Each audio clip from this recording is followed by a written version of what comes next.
Ito na yon, natagpuan mo na siya. Ang babaeng pinapangarap mo. At ngayon, In love ka. talaga nga kaya? Paano mo malalaman kung talagang pag-ibig yun? Dapat, alam mo kung anong pagkakaiba ng paghanga, pagkahibang, at totoong pag-ibig. Ang paghanga ay nakadepende sa nakikita mo. Alam mo na yung itsura niya at kilos. Kaya lang, hindi lahat ng nakikita mo ay totoo.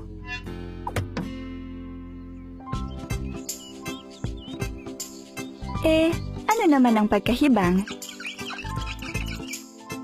Hindi lang to nakadepende sa nakikita mo. Depende to sa nararamdaman mo. Baka nahuhulog na ang loob mo. Pero pwede pang magbago yan. Sa isang iglap lang. Ang pagkahibang ay napagkakamalang pag-ibig, pero dahil nakadepende lang to sa nararamdaman mo sa panahong yun, Madali itong mawala. kaya paano mo malalaman kung talagang pag-ibig to, yung panghabang buhay? Ang tunay na pag-ibig ay nabubuo kapag ang dalawang tao ay mabait, masipag, at parehong malapit sa Diyos. Sa unang Korinto 13:5, sinasabing ang tunay na pag-ibig ay hindi naghahanap ng sariling kapakanan.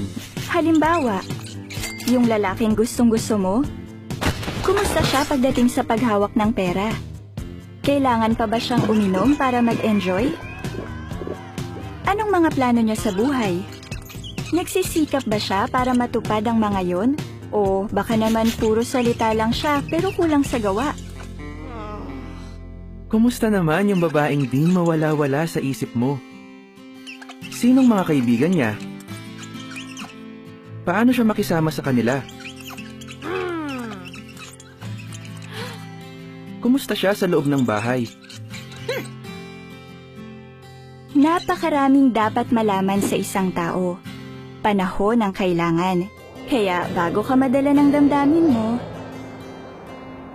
tandaan, Ang paghanga ay nakadepende sa nakikita mo. ang pagkahibang ay nakadepende sa nararamdaman mo. Pero ang tunay na pag-ibig Ay nakadepende sa nalalaman mo.